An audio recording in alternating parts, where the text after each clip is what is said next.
ಭಾರತವನ್ನ ಮತ್ತಷ್ಟು ಸಶಕ್ತಗೊಳಿಸುವ ಉದ್ದೇಶದಿಂದ ಕೊರೋನಾ ವಿಷಮ ಪರಿಸ್ಥಿತಿಯ ಸಂದಿಗ್ಧತೆಯನ್ನು ಅವಕಾಶವನ್ನಾಗಿ ಪರಿವರ್ತಿಸುವ ನಿಟ್ಟಿನಲ್ಲಿ ದಿಟ್ಟ ಹೆಜ್ಜೆ ಇಟ್ಟಿರುವ ಪ್ರಧಾನಮಂತ್ರಿಗಳಾದ ನರೇಂದ್ರ ಮೋದಿಯವರು ಸ್ವಾವಲಂಬಿ ಭಾರತದ ನಿರ್ಮಾಣಕ್ಕಾಗಿ ಆತ್ಮನಿರ್ಭರ ಭಾರತ ಅಭಿಯಾನಕ್ಕೆ ಕರೆ ನೀಡಿದರು. ವಲಯಗಳಾದ್ಯಂತ ದೃಢವಾದ ಸುಧಾರಣೆಗಳು ದೇಶವನ್ನ ಸ್ವಾವಲಂಬನೆಯತ್ತ ಮುನ್ನಡೆಸುತ್ತವೆ. ನಮ್ಮ ಸ್ಥಳೀಯ ಉತ್ಪನ್ನಗಳಿಗೆ ಧ್ವನಿಯಾಗಲು ಮತ್ತು ಅವುಗಳನ್ನು ಜಾಗತಿಕಗೊಳಿಸಲು ಇದೀಗ ಸುಸಮಯ ಎನ್ನುತ್ತಾ 20 ಲಕ್ಷ ಕೋಟಿ ಸಮಗ್ರ ಪ್ಯಾಕೇಜ್ ಅನ್ನು ಘೋಷಣೆ ಮಾಡಿದ ನರೇಂದ್ರ ಮೋದಿಯವರು ಇದು ಕೇವಲ ಹಣದ ಪ್ಯಾಕೇಜ್ ಅಲ್ಲ, ಇದು ಭಾರತೀಯರ ಆತ್ಮ ಜಾಗೃತಿಯ ಪ್ಯಾಕೇಜ್ ಎನ್ನುವ ಮೂಲಕ ಭಾರತೀಯರಲ್ಲಿ ಅಚ್ಚರಿಯನ್ನುಂಟು ಮಾಡಿದ್ದಾರೆ. ಏನಿದು ಆತ್ಮನಿರ್ಭರ ಭಾರತ? ಬನ್ನಿ ಆತ್ಮನಿರ್ಭರ ಭಾರತದ ಬಗ್ಗೆ ತಿಳಿದುಕೊಳ್ಳೋಣ. ಆತ್ಮನಿರ್ಭರ ಭಾರತ ಅನುಷ್ಠಾನ ಮತ್ತು ದೃಷ್ಟಿಕೋನ ಎನ್ನುವ ವಿಚಾರದ ಕುರಿತು ಮಾತನಾಡಲಿದ್ದಾರೆ ಕಾರ್ಕಳದ ಶ್ರೀ ಭುವನೇಂದ್ರ ಕಾಲೇಜಿನ ಸಾಹಿತ್ಯ ಸಂಘದ ಕಾರ್ಯದರ್ಶಿ, ಮಂಗಳೂರು ಆಕಾಶವಾಣಿಯ ಯುವವಾಣಿ ಕಲಾವಿದರು, ಬೆಂಗಳೂರು ಸಿದ್ಧಮಂಗಳ ಸೇವಾ ಕೇಂದ್ರದ ಕಾರ್ಯದರ್ಶಿಗಳು ಆಗಿರುವ ನವೀನ್ ಆರ್ ಭಟ್ ಕುಕ್ಕುಜೆ ಇವರು. ಎಲ್ರಿಗೂ ನಮಸ್ಕಾರ. ಇತ್ತೀಚಿನ ಕೆಲ ದಿನಗಳಿಂದ ಸಾಮಾಜಿಕ ಜಾಲತಾಣಗಳಲ್ಲಿ ಅತ್ಯಂತ ಹೆಚ್ಚು ಬಳಕೆಯಾಗ್ತಾ ಇರುವಂತಹ ಪದ ಮತ್ತು ಅಂತರ್ಜಾಲಗಳಲ್ಲಿ ಅತ್ಯಂತ ಹೆಚ್ಚು ಜನರಿಂದ ಶೋಧನೆಗೆ ಒಳಪಡ್ತಾ ಇರುವಂತಹ ಪದಗುಚ್ಛದ ಪೈಕಿ ಆತ್ಮನಿರ್ಭರ ಭಾರತ ಕೂಡ ಒಂದು. ಹಾಗಾದ್ರೆ ಆತ್ಮನಿರ್ಭರ ಭಾರತ ಅಂದ್ರೆ ಏನು, ಅದರ ದೃಷ್ಟಿಕೋನಗಳೇನು, ಸಮಾಜದ ವಿವಿಧ ಸ್ತರಗಳ ಮೇಲೆ ಆತ್ಮನಿರ್ಭರ ಭಾರತ ಬೀರುವಂತಹ ಪ್ರಭಾವಗಳೇನು, ರಾಷ್ಟ್ರದ ರಾಜಕೀಯ, ಶೈಕ್ಷಣಿಕ, ಆರ್ಥಿಕ ರಂಗಗಳ ಮೇಲೆ ಆತ್ಮನಿರ್ಭರ ಭಾರತ ಯಾವ ತೆರನಾದಂತಹ ಬದಲಾವಣೆಗಳನ್ನು ತರಬಹುದು ಅನ್ನುವುದನ್ನು ಗಮನಿಸ್ತಾ ಹೋದ್ರೆ ಕೆಲ ವಿಚಾರಗಳನ್ನು ನಾವು ಅರಿತುಕೊಳ್ಳಿಕ್ಕೆ ಸಾಧ್ಯ ಇದೆ. ಕನ್ಫ್ಯೂಷಿಯಸ್ ಓರ್ವ ಮಹಾನ್ ತತ್ವಜ್ಞಾನಿ, ಸರಿಸುಮಾರು 2,500 ವರ್ಷಕ್ಕೂ ಹಿಂದೆ ಬದುಕಿದ್ದಂತಹ ಆತನ ಚಿಂತನೆಗಳಲ್ಲಿದ್ದಂತಹ ಆಳತೆ, ಗಾಂಭೀರ್ಯತೆ ಮತ್ತು ಸತ್ಯತೆ ವಾಸ್ತವ ಜಗತ್ತಿಗೂ ಕೂಡ ಅನ್ವಯಿಕ ಸತ್ಯಗಳು. ಆತನನ್ನ ಮಾದರಿಯನ್ನಾಗಿ ಪಡೆದ, ಸ್ಫೂರ್ತಿ ಪಡೆದಂತಹ ಅನೇಕರು ಸಾಧಕರ ಯಾದಿಯಲ್ಲಿ ಗುರುತಿಸಿಕೊಂಡದ್ದನ್ನು ನಾವು ಇತಿಹಾಸದ ಪುಟಗಳಲ್ಲಿ ಗಮನಿಸಲಿಕ್ಕೆ ಸಾಧ್ಯ ಇದೆ. ಅಂತಹ ಶ್ರೇಷ್ಠ ತತ್ವಜ್ಞಾನಿಯ ಶಿಷ್ಯ ವೃಂದದ ಪೈಕಿ ಝಿಗಾಂಗ್ ಕೂಡ ಒಬ್ಬ. ಝಿಗಾಂಗ್ ಅಂದು ತನ್ನ ಗುರುಗಳನ್ನ ಉದ್ದೇಶಿಸಿ ಪ್ರಶ್ನಿಸ್ತಾನೆ, ಗುರುಗಳೇ, ಈ ರಾಷ್ಟ್ರ ಅತ್ಯಂತ ಸುಭದ್ರವಾಗಿರಬೇಕಾದ್ರೆ, ಶಾಂತಿಯಿಂದ ಇರಬೇಕಾದ್ರೆ, ರಾಷ್ಟ್ರದ ಆಡಳಿತ ಸದೃಢತೆಯನ್ನು ಗಳಿಸಿಕೊಳ್ಬೇಕಾದ್ರೆ ಯಾವ ಯಾವ ಅಂಶಗಳು ಅತ್ಯಂತ ಅವಶ್ಯಕ ಅಂತ ಗುರುಗಳು ತಟ್ಟನೆ ಉತ್ತರಿಸ್ತಾರೆ. 3 ಅಂಶಗಳು ಅತ್ಯಂತ ಅವಶ್ಯಕ. ಮೊದಲನೆಯದ್ದು ಸಾಕಷ್ಟು ಯುದ್ಧ ಸಾಮಗ್ರಿ, ಎರಡನೆಯದ್ದು ಸಾಕಷ್ಟು ಆಹಾರ ಸಾಮಗ್ರಿ ಮತ್ತು ಮೂರನೆಯದ್ದು ಸಾಮಾನ್ಯ ಜನರಲ್ಲಿ ಸಾಕಷ್ಟು ಶ್ರದ್ಧೆ ಅಂತ. ಈ 3 ಅಂಶಗಳು ಒಂದು ರಾಷ್ಟ್ರದ ಸುಭದ್ರತೆಯನ್ನು ಕಾಪಾಡುವಲ್ಲಿ, ಆಡಳಿತವನ್ನು ಶಾಂತಗೊಳಿಸುವಲ್ಲಿ ಹೇಗೆ ಮಹತ್ವದ ಪಾತ್ರವನ್ನು ವಹಿಸ್ತದೆ ಅಂತ ಕೇಳಿದ್ದಕ್ಕೆ ಮತ್ತೆ ಗುರುಗಳು ವಿಶ್ಲೇಷಣೆಯನ್ನು ನೀಡ್ತಾ ಹೇಳ್ತಾರೆ, ಯಾವುದೇ ಒಂದು ರಾಷ್ಟ್ರ ಬಾಹ್ಯ ಆಕ್ರಮಣವನ್ನ ಮತ್ತು ಆಂತರಿಕ ಗಲಭೆಗಳನ್ನು ನಿಯಂತ್ರಿಸುವುದಕ್ಕಾಗಿ ಯುದ್ಧ ಸಾಮಗ್ರಿಗಳನ್ನು ಅವಶ್ಯವಾಗಿ ಹೊಂದಿರಲೇಬೇಕು. ಅಭದ್ರವಾದಂತಹ ರಾಷ್ಟ್ರ ರೋಗಿ ಇದ್ದಂತೆ. ಅಂತೆಯೇ ಪ್ರತಿ ರಾಷ್ಟ್ರವೂ ಕೂಡ ಅತ್ಯಂತ ಪೌಷ್ಟಿಕವಾದಂತಹ ಆಹಾರ ಸಾಮಗ್ರಿಗಳನ್ನು ಹೊಂದಿರಲೇಬೇಕು. ಆಗ ಯಾವುದೇ ಒಂದು ರಾಷ್ಟ್ರ ಆರೋಗ್ಯ ಮತ್ತು ವಸತಿ ಇನ್ನಿತರ ಮೂಲ ಸೌಕರ್ಯಗಳನ್ನ ತನ್ನ ಹಿಡಿತದಲ್ಲಿ ಇಟ್ಟುಕೊಳ್ಳಿಕ್ಕೆ ಸಾಧ್ಯ ಇದೆ. ಅಂತೆಯೇ ಪ್ರತಿ ಜನಸಾಮಾನ್ಯನು ಕೂಡ ಸಾಕಷ್ಟು ಶ್ರದ್ಧೆಯನ್ನ ತನ್ನೊಳಗೆ ಮೂಡಿಸಿಕೊಳ್ಳಬೇಕು ಅಂತ ವಿಶ್ಲೇಷಣೆಯನ್ನ ನೀಡ್ತಾರೆ. ಅಷ್ಟಕ್ಕೆ ಪ್ರಶ್ನೆಯನ್ನ ಕೇಳುವ ಗೀಳನ್ನ ನಿಲ್ಲಿಸಿಕೊಳ್ಳದಂತಹ ಜಿಗಾಂಗ್ ಮತ್ತೆ ತನ್ನ ಗುರುಗಳ ಬಳಿ ಪ್ರಶ್ನಿಸ್ತಾನೆ, ಈ 3 ಅಂಶಗಳಲ್ಲಿ ಯಾವುದಾದ್ರೂ ಒಂದು ಅಂಶ ಅಮುಖ್ಯ ಅಂತಾದ್ರೆ, ಯಾವುದಾದ್ರೂ ಒಂದು ಅಂಶವನ್ನ ಬಿಟ್ಟು ಬಿಡಬಹುದು ಅಂತಾದ್ರೆ ಯಾವ ಅಂಶವನ್ನ ಬಿಟ್ಟು ಬಿಡಬಹುದು ಅಂತ ಕೇಳ್ತಾನೆ. ಗುರುಗಳು ಉತ್ತರಿಸ್ತಾ ಹೇಳ್ತಾರೆ, ಸಾಕಷ್ಟು ಯುದ್ಧ ಸಾಮಗ್ರಿಗಳನ್ನ ಬಿಟ್ಟು ಬಿಡಬಹುದು. ಯಾಕೆ ಕೇಳಿದ್ರೆ, ಯಾವುದೇ ಒಂದು ರಾಷ್ಟ್ರ ಆಕ್ರಮಣಗಳಿಲ್ಲದೆ, ಗಲಭೆಗಳಿಲ್ಲದೆ, ಕ್ರೋಧಗಳಿಲ್ಲದೆ ಬದುಕಲಿಕ್ಕೆ ಸಾಧ್ಯ ಇದೆ ಮತ್ತು ಹಾಗೆ ಬದುಕಬೇಕು ಅಂತ ವಿಶ್ಲೇಷಿಸ್ತಾರೆ. ಮತ್ತೆ ಶಿಷ್ಯ ಗುರುಗಳ ಬಳಿ ಪ್ರಶ್ನಿಸ್ತಾನೆ, ಉಳಿದಂತಹ 2 ಮುಖ್ಯವಾದಂತಹ ಅಂಶಗಳಲ್ಲಿ ಯಾವ ಒಂದು ಅಂಶವನ್ನ ಬಿಟ್ಟು ಬಿಡಬಹುದು ಅಂತ. ಮತ್ತೆ ಗುರುಗಳು ಹೇಳ್ತಾರೆ, ಆಹಾರ ಸಾಮಗ್ರಿಗಳನ್ನ ಕೂಡ ಬಿಟ್ಟು ಬಿಡಬಹುದು. ಯಾಕೆ ಕೇಳಿದ್ರೆ, ವ್ಯಕ್ತಿಯೋರ್ವ ಹುಟ್ಟುವಾಗ ಸಾವು ಆತನ ಜೊತೆ ನಿಶ್ಚಿತವಾಗಿ ಬಂದಿರುತ್ತದೆ. ಆಹಾರ ಸಾಮಗ್ರಿಗಳು ವ್ಯಕ್ತಿಯೋರ್ವನ ಆಯಸ್ಸನ್ನ, ಜೀವನಾವಧಿಯನ್ನ ಕೆಲ ಮಟ್ಟಿಗೆ ವಿಸ್ತರಿಸಲಿಕ್ಕೆ ಸಾಧ್ಯ ಇದೆ, ಕೆಲ ದಿನಗಳ ಮಟ್ಟಿಗೆ ಮುನ್ನೂಡ್ಲಿಕ್ಕೆ ಸಾಧ್ಯ ಇದೆ. ಆದ್ರೆ ಯಾವಾಗ ವ್ಯಕ್ತಿಯೋರ್ವ ಸ್ವಯಂ ಶ್ರದ್ಧೆಯನ್ನು ಕಳೆದುಕೊಳ್ತಾನೋ ಆಗ ವ್ಯಕ್ತಿ ತನ್ನ ಅಸ್ತಿತ್ವವನ್ನು ಉಳಿಸಿಕೊಳ್ಳಿಕ್ಕೆ ಸಾಧ್ಯ ಇಲ್ಲ ಎನ್ನುವಂತಹ ವಾಸ್ತವ ಸತ್ಯವಾದಂತಹ ಉತ್ತರವನ್ನ ಕೊಡ್ತಾರೆ. ಹಾಗಾದ್ರೆ ಯಾವಾಗ ಓರ್ವ ವ್ಯಕ್ತಿ ಸ್ವಯಂ ಶ್ರದ್ಧೆಯನ್ನು ತನ್ನಲ್ಲಿ ರೂಪಿಸಿಕೊಳ್ತಾನೋ ಆಗ ಸ್ವಾವಲಂಬಿ ಆಗ್ತಾನೆ. ಆ ಮೂಲಕವಾಗಿ ಆ ವ್ಯಕ್ತಿ ಸ್ವಯಂ ಪರಿಪೂರ್ಣತೆಯನ್ನು ಸಾಧಿಸ್ತಾನೆ. ಹಾಗಾದ್ರೆ ಆತ್ಮನಿರ್ಭರ ಭಾರತ ಅನ್ನುವಂತಹ ಯೋಜನೆ ಕೆಲ ದಿನಗಳಿಂದ ಹೆಚ್ಚು ಪ್ರಚಲಿತದಲ್ಲಿದ್ದರೂ ಕೂಡ ಆತ್ಮನಿರ್ಭರ ಭಾರತ ಅನ್ನುವಂತಹ ಪರಿಕಲ್ಪನೆ ಹುಟ್ಟಿಕೊಂಡದ್ದು ಪ್ರಾಚೀನ ಪರಂಪರೆಗಳ ವಿಚಾರಧಾರೆ, ವಿಚಾರಸಾರ, ಆದರ್ಶ ಮತ್ತು ಮಾನವೀಯ ಮೌಲ್ಯಗಳಿಂದ ಅನ್ನುವುದು ಬಹಳಷ್ಟು ಸತ್ಯ. ಹಾಗಾದ್ರೆ ಸ್ವಾವಲಂಬಿ ಅಂದ್ರೆ ಯಾರು? ನಿಜವಾದಂತಹ ಸಶಕ್ತ ಹಾಗೂ ಸ್ವಾವಲಂಬಿ ವ್ಯಕ್ತಿ ತನ್ನ ಕಾಲ ಮೇಲೆ ತಾನು ನಿಲ್ತಾನೆ.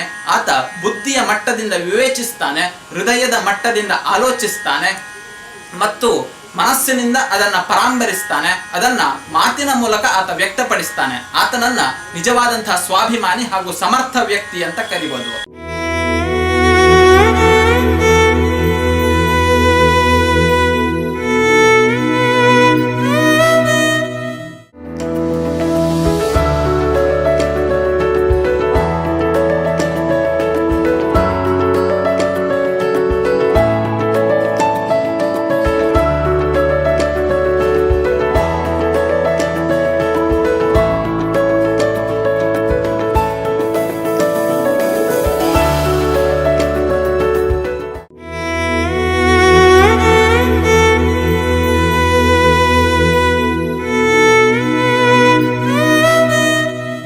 ಆಧುನಿಕ ಭಾರತ ನವಭಾರತವಾಗಿ ಹೆಜ್ಜೆಯನ್ನ ಇಡ್ತಾ ಇಡುವಂತ ಈ ಹೊತ್ತಿನಲ್ಲಿ ಭಾರತ ವಿಶ್ವಶಕ್ತಿಯಾಗಿ ಹೊರಹೊಮ್ತಾ ಇರುವಂತಹ ಈ ಕವಲಿನ ಗಳಿಗೆಯಲ್ಲಿ ಆತ್ಮ ಭಾರತ ಯೋಜನೆಯನ್ನ ನಾವು ಗ್ಲೋಬಲ್ ಪವರ್ ಅಂತ ಕರೆದ್ರು ಅತಿಶಯೋಕ್ತಿ ಅಂತ ಕರೆಯಿಸಿಕೊಳ್ಳಿಕ್ಕಿಲ್ಲ ಅಂತ ಭಾವಿಸಿಕೊಡುತ್ತೇನೆ. ಆದ್ರೆ ಇಲ್ಲಿ ಗ್ಲೋಬಲ್ ಪವರ್ ಎಂಬಲ್ಲಿ ಪವರ್ ಎಂಬ ಅರ್ಥ ಯಾವುದೋ ಚೈನೀಸ್ ಪವರ್ ಆಗಿರ್ಬೋದು, European global power, American global power ಮುಂತಾದ ಅರ್ಥವನ್ನ ನಮಗೆ ತಿಳಿಸೋದಿಲ್ಲ.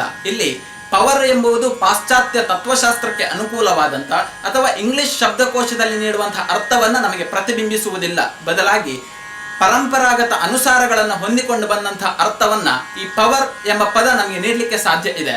ಹಾಗಾದ್ರೆ ಪವರ್ ಎಂದರೆ ಜಯಿಸುವುದು, ನಮ್ಮ ಜೊತೆಗಿರುವವರ ಒಳಿತನ್ನೇ ಸಾಧಿಸುವುದು ಪವರ್ ಎನ್ನುವುದರ ಮೂಲ ಅರ್ಥ ಆಗಿದೆ. ಅರ್ಥಾತ್ ವೆಲ್ಫೇರ್ ಆಫ್ ಅದರ್ಸ್ ಅಂತ. ಹಾಗಾದ್ರೆ ಆತ್ಮನಿರ್ಭರ ಅಂದ್ರೆ ಏನು? ಭರ ಎಂದರೆ ತುಂಬಿಸುವುದು ಎಂದರ್ಥ. ನಿರ್ಭರ ಎಂದರೆ ವಿಶೇಷವಾಗಿ ತುಂಬುವಂಥದ್ದು ಎಂಬರ್ಥ. ನಿರ್ಭರತೆ ಅಂದ್ರೆ ಯಾರನ್ನು ಹೊರದಬ್ಬುವುದಲ್ಲ, ಬದಲಾಗಿ ಆತ್ಮನಿರ್ಭರತೆ ಅಂತ ಹೇಳಿದ್ರೆ ನಿನ್ನನ್ನ ನೀನು ಜಯಿಸುವುದು, ಅದು ನಿನ್ನ ಗುಣಗಳ ಮೇಲೆ. ನಿನ್ನನ್ನ ನೀನು ಜಯಿಸುವುದು ನಿನ್ನ ಆತ್ಮದ ಮೇಲೆ. ನಿನ್ನನ್ನ ನೀನು ಜಯಿಸುವುದು ಅದು ನಿನ್ನ ಮೌಲ್ಯಗಳ ಮೇಲೆ, ಕೌಶಲದ ಮೇಲೆ. ಅರ್ಥಾತ್ ನಿನ್ನ ಒಳಿತನ್ನ ನಿನ್ನ ಸ್ವಯಂ ಶ್ರದ್ಧೆಯಿಂದ ಸಾಧಿಸುವುದು, ಆ ಮೂಲಕವಾಗಿ ಸ್ವಾವಲಂಬಿಯಾಗಿ ಬದುಕುವುದು, ಆ ಮೂಲಕವಾಗಿ ಸ್ವಯಂ ಪರಿಪೂರ್ಣತೆಯನ್ನು ಸಾಧಿಸುವುದೇ ಆತ್ಮನಿರ್ಭರ ಭಾರತದ ಮೂಲ ದೃಷ್ಟಿಕೋನ ಆಗಿದೆ. ಆತ್ಮನಿರ್ಭರ ಭಾರತ ಹೇಗೆ ಉಗಮ ಆಯಿತು ಅಂತ ಕೇಳಿದ್ರೆ ವಸುದೈವ ಕುಟುಂಬಕಂ ಎನ್ನುವಂತಹ ತಾತ್ಪರ್ಯ ನಿಮ್ಗೆಲ್ಲ ತಿಳಿದೇ ಇದೆ. ವಸುದೈವ ಕುಟುಂಬಕಂ ಎನ್ನುವಂತಹ ತಾತ್ಪರ್ಯ ಕೂಡ ಅಂತರ್ವಿಷ್ಟವಾದಂತಹ, ಎಲ್ಲವನ್ನ ಒಳಗೊಂಡಂತಹ ಅರ್ಥವನ್ನೇ ನೀಡುತ್ತದೆ. ಇನ್ಕ್ಲೂಸಿವ್ ಆದಂತಹ ಅರ್ಥವನ್ನೇ ನೀಡುತ್ತದೆ. ಅಂತೆಯೇ ಆತ್ಮನಿರ್ಭರ ಭಾರತದ ಮೂಲ ಅರ್ಥ ವಸುದೈವ ಕುಟುಂಬಕಂ ಎನ್ನುವ ಮಾತು ಯಾವತ್ತೂ ಕೂಡ ಎಕ್ಸ್ಕ್ಲೂಸಿವ್ ಆದ, ಪ್ರತ್ಯೇಕಿಸುವಾದಂತಹ ಅರ್ಥವನ್ನ ನೀಡೋದಿಕ್ಕೆ ಸಾಧ್ಯ ಇಲ್ಲ. ಬಹಳಷ್ಟು ಜನ ಭಾವಿಸಿಕೊಂಡಿದ್ದಾರೆ ಆತ್ಮನಿರ್ಭರ ಭಾರತ ಹೇಳಿದ್ರೆ ಒಂದು ರಾಷ್ಟ್ರದ ರಫ್ತನ್ನ ಹೆಚ್ಚಿಸುವುದು, ಕೈಗಾರಿಕೆಗಳನ್ನ ಸ್ಥಾಪಿಸುವುದು, GDPಯನ್ನ ಹೆಚ್ಚಿಸುವುದು, ಹಣದುಬ್ಬರವನ್ನ ನಿಯಂತ್ರಿಸುವುದು ಅಂತ ತಿಳಿತಾ ಇದು ಆರ್ಥಿಕತೆಗೆ ಪ್ರಧಾನವಾಗಿ ಮುಖ್ಯವಾದಂತಹ ಅಂಶವನ್ನ ಈ ಆತ್ಮನಿರ್ಭರ ಭಾರತದಡಿ ನೀಡಲಾಗಿದೆ ಅಂತ ಮೇಲ್ನೋಟಕ್ಕೆ ನಮಗೆ ಗಮನಿಸ್ತಾ ಇದ್ರೂ ಕೂಡ ಆತ್ಮನಿರ್ಭರ ಭಾರತ ಅನ್ನುವುದು ಆರ್ಥಿಕತೆಯನ್ನ ಒಳಗೊಂಡಂತೆ ಆರ್ಥಿಕತೆ, ಬೇಸಿಕ್ ಇನ್ಫ್ರಾಸ್ಟ್ರಕ್ಚರ್, ಮೂಲಭೂತ ಸೌಕರ್ಯ, ಸಿಸ್ಟಮ್, ವ್ಯವಸ್ಥೆ, 4ನೆಯದ್ದು ವೈಬ್ರೆಂಟ್ ಡೆಮಾಕ್ರಸಿ, ಸಚೇತನ ಪ್ರಜಾಪ್ರಭುತ್ವ ಮತ್ತು 5ನೆಯದ್ದು ಡಿಮ್ಯಾಂಡ್, ಬೇಡಿಕೆ ಎಂಬಂತಹ 5 ಮೂಲ ತತ್ವ ಆಧಾರಗಳನ್ನು ಹೊಂದಿದೆ. ಹಾಗಾದ್ರೆ ಈ ಆರ್ಥಿಕತೆಯ ಪ್ರಗತಿ ಹೇಗೆ ಇರುತ್ತದೆ ಅನ್ನುವುದನ್ನು ಗಮನಿಸ್ತಾ ಹೋದ್ರೆ ಇದು ದೀರ್ಘಕಾಲೀನ ಯೋಜನೆಯಡಿ ಕೆಲಸವನ್ನು ನಿರ್ವಹಿಸಲಿಕ್ಕೆ ಸಾಧ್ಯ ಇದೆ. ಆತ್ಮನಿರ್ಭರ ಭಾರತದ ಯೋಜನೆಯಡಿಯ ಆರ್ಥಿಕತೆಯ ಪ್ರಗತಿಯನ್ನ ಓರ್ವ ರೈತನಿಗೆ, ಕೃಷಿಕನಿಗೆ ಹೋಲಿಸಿದ್ರೆ, ಸಮೀಕರಿಸಿದ್ರೆ ಬಹಳಷ್ಟು ಸಮಂಜಸ ಅಂತ ಭಾವಿಸಿಕೊಳ್ತೇನೆ. ಯಾಕೆ ಕೇಳಿದ್ರೆ ಓರ್ವ ರೈತ ಒಂದು ಬೆಳೆಯನ್ನ ಬೆಳಿಬೇಕು ಹೇಳಿದ್ರೆ ಮೊದಲು ಮಣ್ಣನ್ನ ಫಲವತ್ತುಗೊಳಿಸಬೇಕು, ಆ ಬಳಿಕ ಬೀಜವನ್ನ ಬಿತ್ತಬೇಕು, ಅದಕ್ಕೆ ಸೂಕ್ತವಾದಂತಹ ಪೌಷ್ಟಿಕ ಅಂಶಗಳನ್ನ ಆತ ಕೊಡಬೇಕು, ಆ ಬಳಿಕ ಬೆಳೆಗಳ ನಡುವೆ ಬಂದಿರುವಂತಹ ಕಳೆಗಳನ್ನ ಆತ ವಿಂಗಡಿಸಬೇಕು, ಆ ಬಳಿಕ ಮಾತ್ರ ಆತ ಯಥೇಚ್ಛವಾದಂತಹ ಪೈರನ್ನ, ಫಸಲನ್ನ ಪಡೀಲಿಕ್ಕೆ ಸಾಧ್ಯ ಇದೆ. ಅಂತೆಯೇ ಆರ್ಥಿಕ ಮಟ್ಟವು ಕೂಡ ಹಂತ ಹಂತವಾಗಿ ಮೇಲೇರುವಂತೆ, ಹಂತ ಹಂತವಾಗಿ ಪ್ರಗತಿಯನ್ನ ಸಾಧಿಸುವಂತಹ ಮೂಲ ಉದ್ದೇಶವನ್ನ ಆತ್ಮನಿರ್ಭರ ಭಾರತ ಯೋಜನೆಯಡಿ ನಾವು ಪಡೀಲಿಕ್ಕೆ ಸಾಧ್ಯ ಇದೆ. ಹಾಗಾದ್ರೆ ಆತ್ಮನಿರ್ಭರ ಭಾರತದ 5 ಆಧಾರ ಸ್ತಂಭಗಳು ಯಾವುದು ಅನ್ನುವುದನ್ನು ಗಮನಿಸ್ತಾ ಹೋದ್ರೆ ಆ 5 ಆಧಾರ ಸ್ತಂಭಗಳು ಹೀಗಿವೆ. ನಮ್ಮ ಸಂಸ್ಕೃತಿ ಹಾಗೂ ನಮ್ಮ ಪರಂಪರೆಯನ್ನು ಉಳಿಸಿಕೊಂಡು ಹೋಗುವಂತಹ ಹಾಗೂ ಅದರ ಬಗ್ಗೆ ನಾವು ಹೆಮ್ಮೆಯನ್ನು ಪಡುವಂತಹ ಸ್ವಾಭಿಮಾನಿ ಭಾರತ, ನಮ್ಮ ಭಾರತವನ್ನು ಮತ್ತಷ್ಟು ಸಶಕ್ತಗೊಳಿಸಬೇಕು ಅನ್ನುವಂತಹ ಸಶಕ್ತ ಭಾರತ, ಭಾರತದಲ್ಲಿರುವಂತಹ ಸಂಘಜೀವಿ ಪರಿಕಲ್ಪನೆಗೆ ಮತ್ತಷ್ಟು ಪುಷ್ಟಿಯನ್ನು ನೀಡಬಲ್ಲಂತಹ ಸಂಘಟಿತ ಭಾರತ, ನಮ್ಮಲ್ಲಿರುವಂತಹ ಆತ್ಮವನ್ನು ಜಾಗೃತಗೊಳಿಸಬೇಕು ಎನ್ನುವಂತಹ ಸಂಪನ್ನವಾದಂತಹ ಭಾರತ, ವಿವಿಧತೆಯಲ್ಲಿ ಏಕತೆಯನ್ನು ತೋರ್ಪಡಿಸಿ ಮತ್ತಷ್ಟು ವಿಶ್ವಶಕ್ತಿಯಾಗಿ ಹೊರಹೊಮ್ಮಬೇಕು ಅನ್ನುವಂತಹ ಏಕಾತ್ಮವಾದಂತಹ ಭಾರತ. ಆರ್ಥಿಕ ಪ್ರಗತಿಯನ್ನು ಒಳಗೊಂಡಂತೆ ಆತ್ಮನಿರ್ಭರ ಭಾರತ ಗ್ಲೋಬಲ್ ಆರ್ಡರ್ನ ಬೆಳವಣಿಗೆ ಎಂಬ ಅರ್ಥವನ್ನು ನೀಡುತ್ತದೆ. ಗ್ಲೋಬಲ್ ಆರ್ಡರ್ನ ಬೆಳವಣಿಗೆ ಅಂತ ಹೇಳಿದ್ರೆ ಇಲ್ಲಿ ಭಾರತ ನಾಯಕನಾಗಿರೋದಿಲ್ಲ, ಭಾರತ ಅಧಿಕಾರಿಶಾಹಿತ್ವವನ್ನು ಪ್ರದರ್ಶಿಸುವುದಿಲ್ಲ, ಬದಲಾಗಿ ಗ್ಲೋಬಲ್ ಆರ್ಡರ್ನ ಅಡಿಯಲ್ಲಿ ಭಾರತ ಡಿಕ್ಟೇಟರ್ ಆಗಿರೋದಿಲ್ಲ, ಬದಲಾಗಿ ಭಾರತ ಗ್ಲೋಬಲ್ ಆರ್ಡರ್ನ ಅಡಿಯಲ್ಲಿ ವೇಗವರ್ಧಕದಂತೆ ಆರ್ಥಿಕ ಪ್ರಗತಿಯನ್ನು ಉನ್ನತ ಸ್ಥಾನಕ್ಕೆ ಕರೆದೊಯ್ಯುವಂತಹ ಕೆಲಸವನ್ನ ಆತ್ಮನಿರ್ಭರ ಭಾರತ ಯೋಜನೆ ಮಾಡಲಿಕ್ಕೆ ಸಾಧ್ಯ ಇದೆ. ಯಾವುದೇ ಒಂದು ರಾಷ್ಟ್ರವನ್ನ ಪ್ರಗತಿಯತ್ತ ಕೊಂಡೊಯ್ಯಬೇಕು, ಯಾವುದೇ ಒಂದು ರಾಷ್ಟ್ರವನ್ನ ಅಭಿವೃದ್ಧಿ ಮಾಡಬೇಕು ಅಂತಾದ್ರೆ ಅಭಿವೃದ್ಧಿಗೆ ನಿಗದಿತವಾದಂತಹ ಚೌಕಟ್ಟನ್ನು ಹಾಕಿಕೊಳ್ಳಬೇಕಾದಂತಹ ಅನಿವಾರ್ಯತೆ ಇದೆ. ಹಾಗಾದ್ರೆ ಆತ್ಮನಿರ್ಭರ ಭಾರತ ಜಾರಿಗೊಂಡಿರುವಂತಹ ಅಭಿವೃದ್ಧಿಯ ಚೌಕಟ್ಟು ಯಾವುದು ಅನ್ನೋದನ್ನ ಗಮನಿಸಿದ್ರೆ ಪಂಡಿತ್ ದೀನದಯಾಳ್ ಉಪಾಧ್ಯಾಯರ ಏಕಾತ್ಮ ಮಾನವತೆಯಲ್ಲಿ ಈ ಅಭಿವೃದ್ಧಿಯ ಪಥದ ಮಾರ್ಗದರ್ಶನ ನಮಗೆ ದೊರೆಯಲಿಕ್ಕೆ ಸಾಧ್ಯ ಇದೆ. 3E ಮೂಲಕ ಅಭಿವೃದ್ಧಿಯ ಪಥದ ಹಂತಗಳನ್ನ ಅವರು ವಿವರಿಸ್ತಾರೆ. ಇಕಾಲಜಿ, ಎಥಿಕ್ಸ್ ಮತ್ತು ಇಕಾನಮಿ ಎಂಬ 3 ಅಂಶಗಳು ಅವು. ಪರಿಸರದ ಸಮತೋಲನವನ್ನು ಕಾಪಾಡಿಕೊಳ್ತಾ ಮೌಲ್ಯಗಳಿಗೆ ಹೆಚ್ಚಿನ ಮೌಲ್ಯವನ್ನು ನೀಡುತ್ತಾ ಆ ಮೂಲಕವಾಗಿ ಆರ್ಥಿಕ ಪ್ರಗತಿಯನ್ನು ಸಾಧಿಸುವುದೇ ಆತ್ಮನಿರ್ಭರ ಭಾರತದ ಅಭಿವೃದ್ಧಿಯ ಚೌಕಟ್ಟಾಗಿದೆ. ಆತ್ಮನಿರ್ಭರ ಭಾರತ ಎನ್ನುವ ಪರಿಕಲ್ಪನೆಯ ಜೊತೆಗೆ ಗೋ ವೋಕಲ್ ಫಾರ್ ಲೋಕಲ್ ಎಂಬಂತಹ ಧ್ಯೇಯ ವಾಕ್ಯ ಇತ್ತೀಚಿನ ದಿನಗಳಲ್ಲಿ ಹೆಚ್ಚು ಪ್ರಚಲಿತವನ್ನ ಕಾಣ್ತಾ ಇದೆ. ಹಾಗಾದ್ರೆ ಗೋ ವೋಕಲ್ ಫಾರ್ ಲೋಕಲ್ ಅಂದ್ರೆ ಏನು? ಕೇವಲ ಸ್ಥಳೀಯವಾಗಿ ಉದ್ಯೋಗಗಳನ್ನು ಸ್ಥಾಪಿಸಬೇಕು ಎನ್ನುವಂತಹ ಸ್ವದೇಶಿ ಉತ್ಪನ್ನಗಳನ್ನು ಬಳಸಬೇಕು ಎಂಬ ಉದ್ದೇಶವನ್ನು ಮಾತ್ರ ಈ ಧ್ಯೇಯ ವಾಕ್ಯ ಹೊಂದಿಲ್ಲ, ಬದಲಾಗಿ ಸ್ಥಳೀಯ ಪರಂಪರೆಗಳಿಗೆ ಹೆಚ್ಚಿನ ಮಹತ್ವವನ್ನು ನೀಡುತ್ತಾ ನಾವು ಸ್ವಾಭಿಮಾನಿಯಾಗಿ ಬದುಕಬೇಕು ಎನ್ನುವಂತಹ ಮೂಲ ಅಂಶವನ್ನು ಕೂಡ ಗೋ ವೋಕಲ್ ಫಾರ್ ಲೋಕಲ್ ಎನ್ನುವಂತಹ ತಾತ್ಪರ್ಯ ಹೊಂದಿದೆ. ಮಾತ್ರವಲ್ಲ, ವಲಸೆ ಕಾರ್ಮಿಕರಿಗೆ ಸ್ವಸ್ಥಾನಕ್ಕೆ ಮರಳುವಂತಹ ಕಾರ್ಯಕ್ರಮವನ್ನು ಕೂಡ ಈ ಗೋ ವೋಕಲ್ ಫಾರ್ ಲೋಕಲ್ ಎಂಬ ಧ್ಯೇಯ ವಾಕ್ಯದಡಿ ಮಾಡಲಾಗ್ತಾ ಇದೆ. ಹಾಗಾದ್ರೆ ಸ್ವಸ್ಥಾನಕ್ಕೆ ಮರಳಿದಂತಹ ವಲಸೆ ಕಾರ್ಮಿಕರಿಗೆ ಉದ್ಯೋಗ ಖಾತರಿ ಯೋಜನೆಯ ಪರಿಹಾರವನ್ನು ನೀಡಿದ್ರೆ ಅದು ಪರಿಪೂರ್ಣತೆಯನ್ನು ಗಳಿಸಿಕೊಳ್ಳಲಿಕ್ಕೆ ಸಾಧ್ಯ ಇಲ್ಲ. ಆದ್ರಿಂದ ಸ್ಥಳೀಯ ಮಟ್ಟದಲ್ಲೇ ಅವರು ಉದ್ಯೋಗವನ್ನು ಕಂಡುಕೊಳ್ಳುವಂತಾಗಬೇಕು. ಆ ಮೂಲಕವಾಗಿ ನಿರುದ್ಯೋಗದ ಸಮಸ್ಯೆಯನ್ನ ಕಿತ್ತೊಗಿಬೇಕು, ಆರ್ಥಿಕ ಪರಿಸ್ಥಿತಿಯನ್ನು ಸುಧಾರಿಸಿಕೊಳ್ಬೇಕು. ಜೊತೆಗೆ ಸ್ವಸ್ಥಾನದಲ್ಲಿ ವ್ಯಕ್ತಿಗಳು ಉದ್ಯೋಗವನ್ನು ಕಂಡುಕೊಳ್ಳುವುದರ ಮೂಲಕವಾಗಿ ಸಂಬಂಧಗಳ ಬೆಸುಗೆ ಮತ್ತಷ್ಟು ಬಲಿಷ್ಠ ಆಗಬೇಕು ಎನ್ನುವಂತಹ ಉದ್ದೇಶವನ್ನು ಕೂಡ ಆತ್ಮನಿರ್ಭರ ಭಾರತ ಹೊಂದಿದೆ. ಈ ರಾಜಕೀಯ, ಸಾಮಾಜಿಕ, ಶೈಕ್ಷಣಿಕ ವಿಚಾರಧಾರೆಗಳನ್ನೆಲ್ಲ ಬದಿಗಿಟ್ಟು ಆತ್ಮನಿರ್ಭರ ಭಾರತವನ್ನ ವಿಶ್ಲೇಷಿಸುವುದಾದ್ರೆ, ವಿಮರ್ಶಿಸುವುದಾದ್ರೆ ಅವಧೂತರಾಗಿರುವಂತಹ ಯೋಗಿ ಅರವಿಂದನಾಥರ ಮಾತು ಬಹಳಷ್ಟು ಸಮಂಜಸ ಅಂತ ಭಾವಿಸಿಕೊಳ್ತೇನೆ. ಜ್ಞಾನ ಪರಂಪರೆಗೆ ಸಂಬಂಧಿಸಿದಂತೆ ಯುಗಾನುಕೂಲ ಅಭಿವ್ಯಕ್ತಿಯಡಿಯಲ್ಲಿ ಅರವಿಂದನಾಥರು ಆತ್ಮನಿರ್ಭರ ಭಾರತವನ್ನು ವಿಶ್ಲೇಷಿಸ್ತಾರೆ. 3 ಹಂತಗಳಲ್ಲಿ, 3 ಮಜಲುಗಳಲ್ಲಿ ಆತ್ಮನಿರ್ಭರ ಭಾರತವನ್ನು ಅವರು ವಿಶ್ಲೇಷಿಸ್ತಾ ಈ ಹಂತಗಳನ್ನು ಅವರು ವಿಶ್ಲೇಷಿಸ್ತಾರೆ.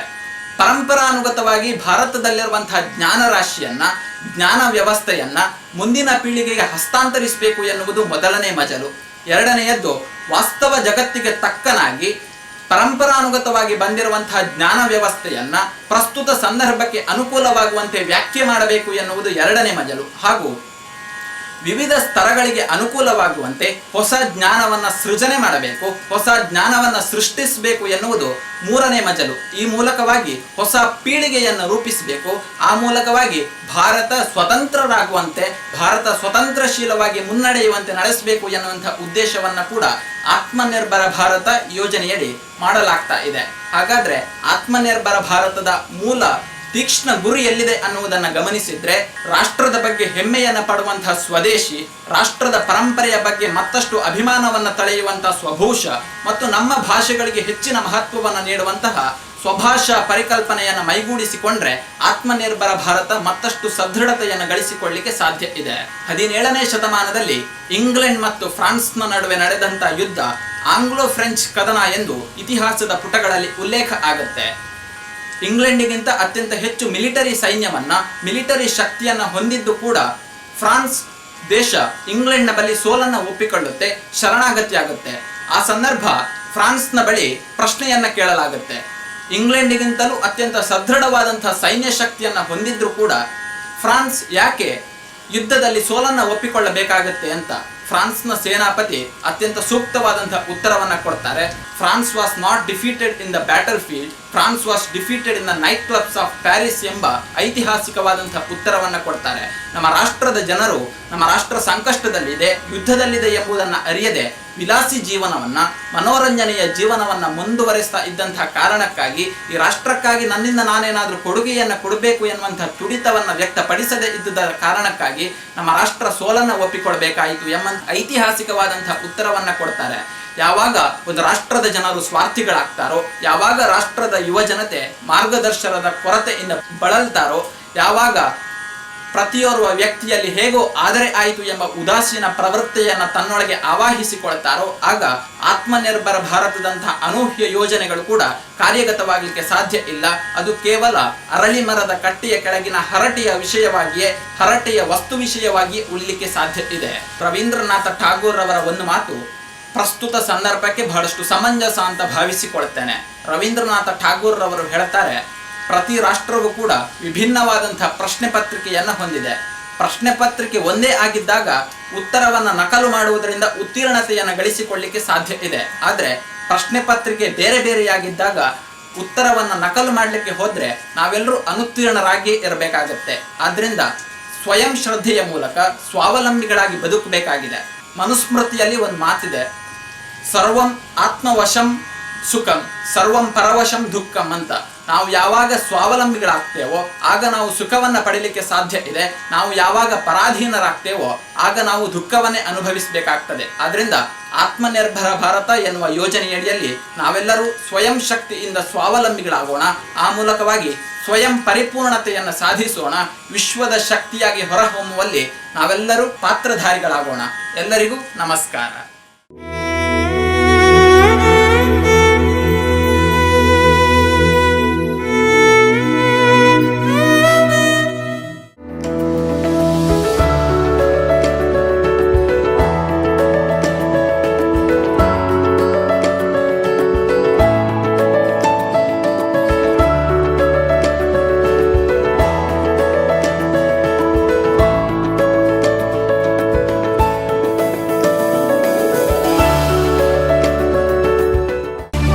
ಸುದ್ದಿ 9 ಯೂಟ್ಯೂಬ್ ಚಾನಲ್ನ ಸಬ್ಸ್ಕ್ರೈಬ್ ಮಾಡಿ. ಸುದ್ದಿ 9 ಎಲ್ಲ ಯೂಟ್ಯೂಬ್ ಅಪ್ಡೇಟ್ಗೆ ಬೆಲ್ ಐಕಾನ್ ಕ್ಲಿಕ್ ಮಾಡಿ.